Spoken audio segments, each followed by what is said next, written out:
Bem-vindos a mais uma análise. Hoje a gente vai entrar de cabeça nos maiores paradoxos do mundo moderno. Pensa bem, a gente vive literalmente na era de maior abundância da história. É conforto, tecnologia e entretenimento sem fim ali na palma da mão. Mas mesmo com tudo isso, parece que tá todo mundo cronicamente insatisfeito, infeliz, sabe? E como é que isso faz sentido? Bom, a resposta está escondida na nossa própria biologia. E é exatamente esse mistério que a gente vai desvendar a partir de agora. A nossa jornada hoje vai passar por 5 pontos rapidinhos. Primeiro, a armadilha do mundo moderno. Depois, o mito da dopamina. O efeito rebote do cérebro, a geração da tolerância e, para fechar, vamos entender por que a gente deve abraçar o desconforto. Vamos lá? Então, começando pelo número 1, a armadilha do mundo moderno. Quem nunca passou por isso, né? Imagina a cena. Faz literalmente 1 minuto e meio que o celular foi pro bolso. E do nada, quando a gente vai ver, o dedo já tá lá, rolando a tela de novo, caçando curtida, e-mail de promoção ou alguma notificação que nem existe. É quase automático. Segundo a doutora Anna Lembeck, que lidera a Clínica de Vícios de Stanford, são exatamente esses pequenos instantes que dominam a vida de hoje e simplesmente sugam a nossa capacidade de sentir satisfação real. Isso nos leva ao ponto 2, o mito da dopamina.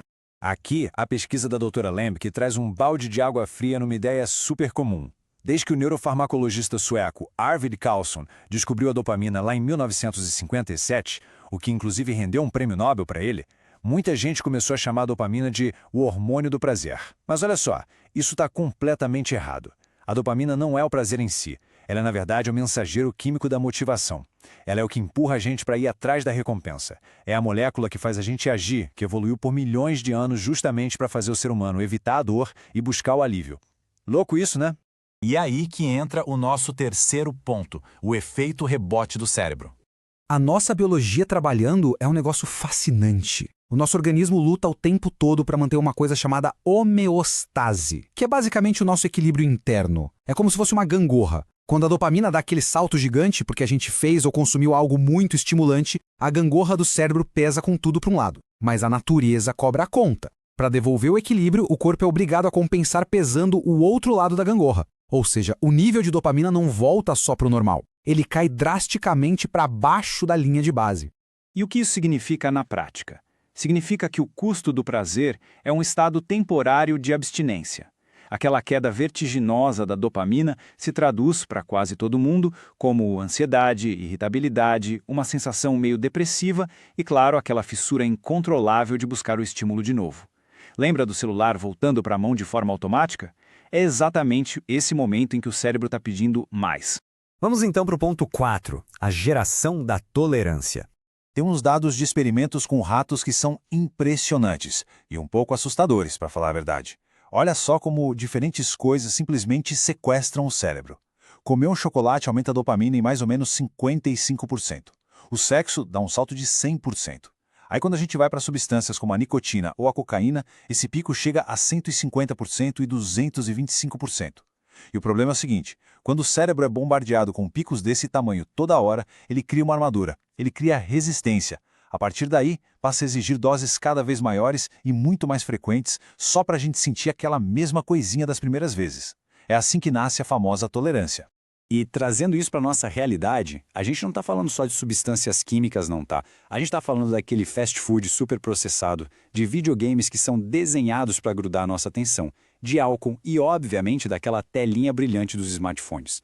Essa abundância toda do mundo moderno pegou quase qualquer experiência humana e transformou num vício em potencial. Porque pensa bem, o acesso é ridículo de fácil, as quantidades são infinitas e sempre tem uma novidade para prender a gente. Tem uma frase da doutora Lembeck que bate forte. Ela diz assim: as mídias sociais são conexão humana em forma de droga. É pesado, mas faz todo sentido. Elas injetam essa conexão direto no nosso sistema de recompensa numa velocidade bizarra. E tem mais. O próprio ciclo de notícias que não acaba nunca também funciona como uma droga da novidade. Com o tempo, ficar tomando choque de tragédia o dia inteiro muda a gente. A gente passa de horrorizado para anestesiado. Acaba gerando uma indiferença antissocial real ao sofrimento alheio, tudo por causa do vício em dopamina. Agora, se a gente acha que quem estuda isso está imune, melhor pensar de novo. A própria doutora Lemke abriu o jogo e confessou de um jeito super vulnerável que desenvolveu uma compulsão por romances eróticos meio genéricos. A coisa ficou tão intensa que ela lia escondido nos intervalos entre um paciente e outro, deixando de lado até a família e o sono. A biologia não poupa ninguém mesmo. A tolerância pode pegar qualquer um de nós. E isso nos traz ao nosso quinto e último ponto: abrace o desconforto.